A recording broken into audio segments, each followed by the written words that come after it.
جس محلے میں رہتے ہیں، جس گلی کے اندر رہتے ہیں، رہنا تو ہے ہم نے، تو کیوں نہ ہم اپنے آپ کو اس طرح کا بنا کے رکھیں، اپنے انداز کو، اپنے اخلاق کو، اپنے معاملات کو، اپنے رہن سہن کو، کہ لوگ ہماری تعریف ہی کریں۔ وہ یہ نہ کہ او جی پتہ نہیں کدو جان چھٹے تو محلہ چھڑ کے جاوے، نہیں۔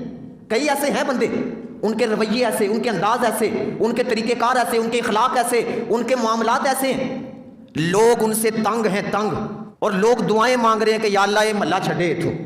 لوگ اس کی شرارتوں کی وجہ سے محفوظ نہیں، لوگوں کو تکلیفیں، اذیتیں، ہر وقت اس کی سوچ یہ ہے کہ کون سا موقع ہے جی میں ان کے ساتھ یہ شرارت کروں، کون سا موقع ہے جی میں ان کے ساتھ یہ شرارت کروں۔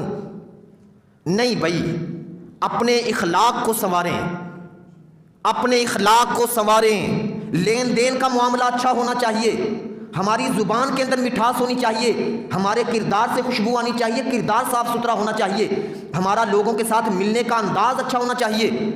نبی کریم صلی اللہ تعالیٰ علیہ وسلم نے 3 مرتبہ قسم اٹھائی، 3 مرتبہ فرمایا اللہ کی قسم وہ بندہ مومن نہیں ہو سکتا، 3 مرتبہ اللہ کی قسم وہ بندہ مومن نہیں ہو سکتا، اللہ کی قسم وہ بندہ مومن نہیں ہو سکتا۔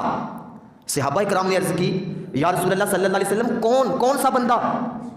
نبی کریم صلی اللہ علیہ وسلم نے فرمایا وہ بندہ جس کا پڑوسی، جس کا ہمسایہ اس کی شرارتوں سے محفوظ نہ ہو، اس کی شرارتوں سے تنگ ہو۔